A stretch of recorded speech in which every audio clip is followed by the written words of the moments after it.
finance the raping and pillaging of indigenous people.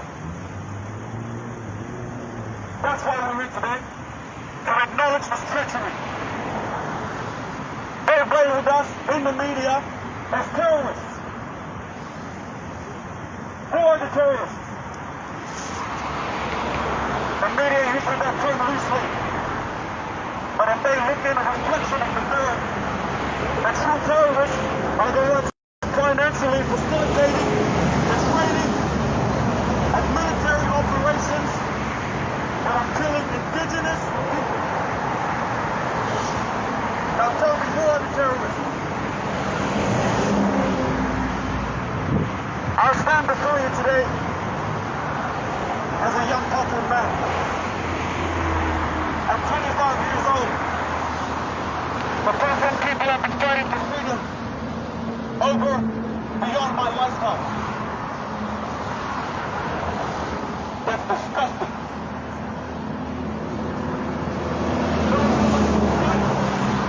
For their survival, and I am going to fight for they who've come slowly, you remember, no matter how far we've come, we're here today gathered to acknowledge the terrorism facilitated by the Australian government and their federal police.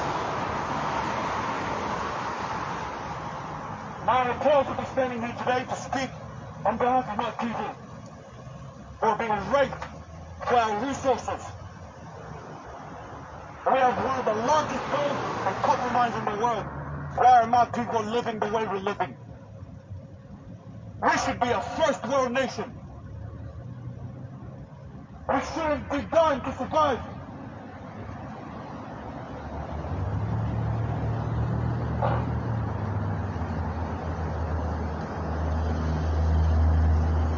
I'm sick and tired of the bloodshed and the tears and the pain that my people have to live through. Generation after generation, we're fucking traumatized. And how many more deaths does it need to take? How many more children does it need to take to die and cry for you to realize the treachery is born for human life?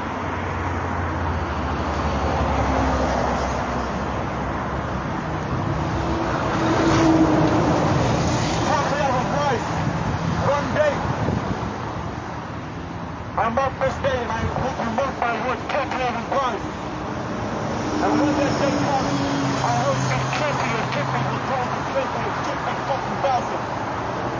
And I'm standing here to acknowledge the terrorism that you caused. And those two gentlemen are definitely the strangest to them.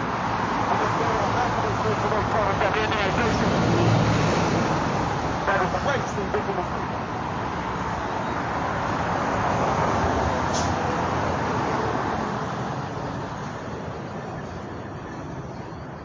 I thank you for coming today to stand with us.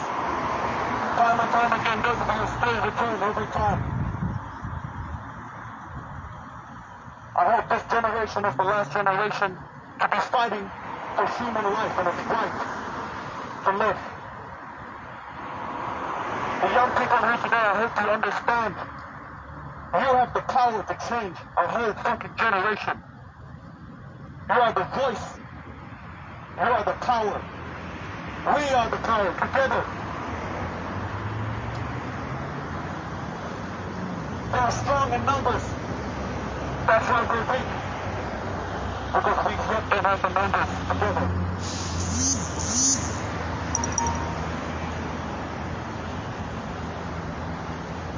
So thank you all. And when I say Papua, please speak me. From your soul, say Merdeka. Papua! Merdeka! Papua! Merdeka! Papua! Merdeka! Papua! Merdeka! Papua! Merdeka! Papua! Merdeka! Papua! Merdeka! Papua! Merdeka! Papua!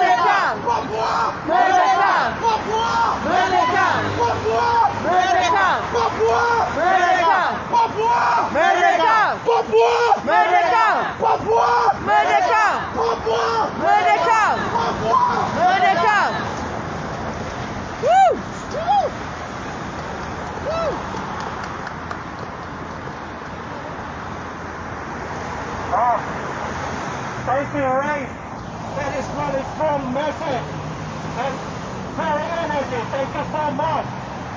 We need the young people, we need the leader to lead our campaign. Once again, I'm going to invite a young and youth leader as a woman power in campaign. Please welcome Cindy Makabari.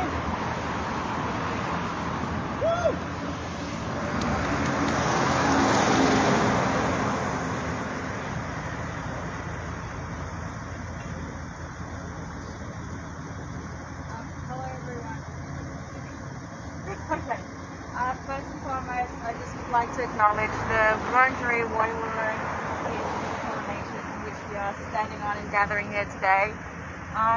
As Papuans, our liberation, as Papuans living here, we are the benefactors of colonization here, and our liberation must, first and foremost, center Aboriginal public.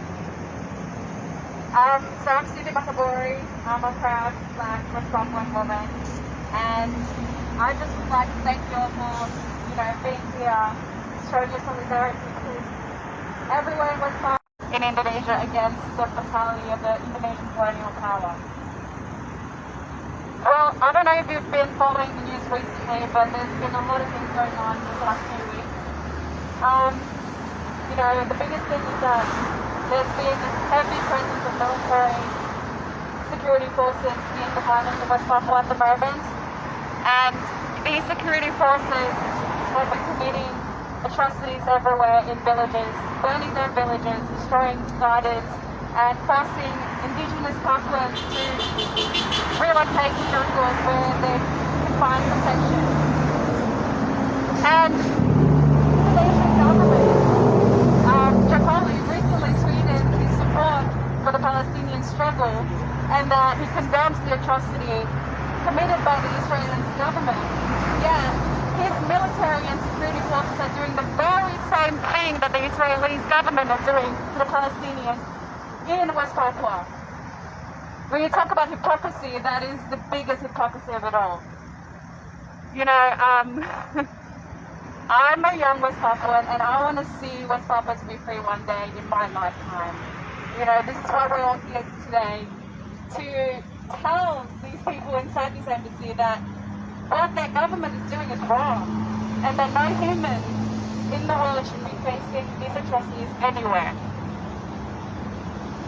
So, one of the prominent leader and activist in West Papua is Victor Yemo. As you can see, there are placards here saying free Victor Yemo. He organized the biggest rally, anti-racism rally in West Papua in 2019. And now, the Indonesian government has got him in prison. In prison because he spoke against racism, colonialism, and genocide. Those are the beliefs that he stands for, and the beliefs that West Papua stands for. Yet, he was being imprisoned for those beliefs. We're here doing the same colonialism, genocide, ethnic cleansing, and we have the freedom of choice to do this. But in West Papua, under the Indonesian colonial rule, they don't have the same privileges like we do here. So it's an honor to be standing here, and it's such a privilege to be speaking and advocating for West Papuan lives. Where those in West Papua, they have a voice. They're not voiceless, they have a voice, but they're restricted to stand up for the land and the people. And one more point is that the Indonesian government labeled the Free West Papua movement as terrorist group. I don't know if you know the meaning or definition of terrorist, but freedom fighters are the complete opposite of what that means. Terrorists, they would be the Indonesian military themselves, because terrorists exploit the land, terrorists exploit the people, terrorists exploit the environment.